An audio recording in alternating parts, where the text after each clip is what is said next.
What's up, YouTube? It's your boy DR2727. Shout out to my Transformers collectors, 1/12 scale collector, whatever you collect, shout out to you. And this month's video for May 2023 is an unpopular opinion alert. It's why Deformation Space and Star Toys suck. And as usual, if you like it, you win. This isn't a knock on anybody. This is a knock on those companies and what they're doing to the MP game.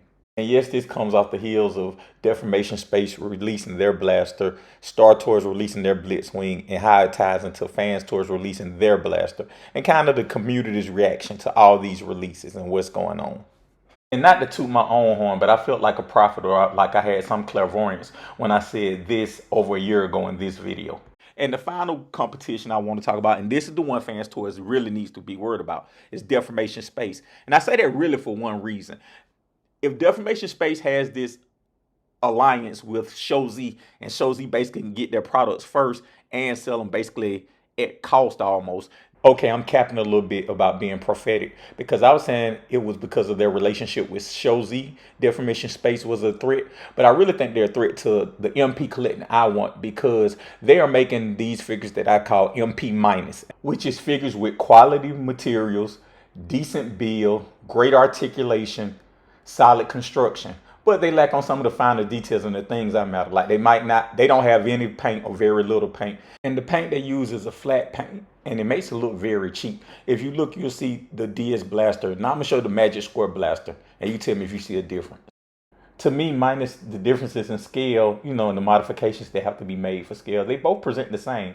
And if you compare it to the Fans Toys, you see basically the same figure, with one having more premium paint than the other. It's almost like going to the car dealership and instead of getting the base model, you get the upgraded model. Take Star Toys Blitzwing. I think it's the same thing. I think it's pretty decent materials. It has die cast, great articulation, pretty good engineering, but it just doesn't have that paint that actually pop that make it look like a masterpiece on the shelf. And I think that's why this Deformation Space Star Toys is such a problem for me, because they make a decent product, probably a solid B minus product. This isn't x-transbots where it's quality and it's all those issues. Like, there are no quality issues. Pretty much, a lot of the issues are fit, finish, and premium. And look at the community, how the community is reacting. Fans Toys again dropped they blast. A lot of communities saying, hey, I'm good with Deformation Space because, hey, for $60, I can't knock nobody for saying, hey, this is too cheap to pass up and it doesn't make sense to replace it just to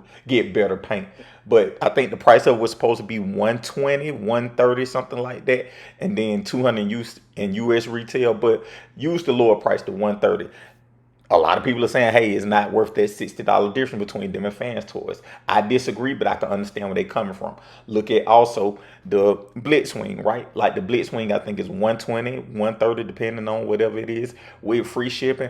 And a lot of people are saying, Fans Toys is going to be $100 more. Is it worth that $100 to replace it? For me, Fans Toys is worth the price.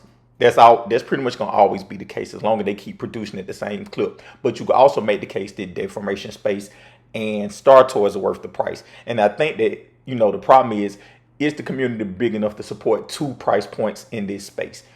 The MP collector is getting, the community is getting smaller, people are going to different things. And, with that happening, we can't have two of the same companies making the same character where the only difference is, hey, a little more die cast and a little more paint.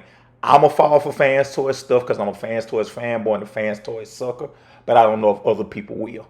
But those are my thoughts. Let me know what you think. Can the community support both this MP minus DS is doing and what Fans Toys is doing? Are you fine with the MP minus option, or will you upgrade to kind of the Fans Toys / Takara option? Thank you guys for watching as always.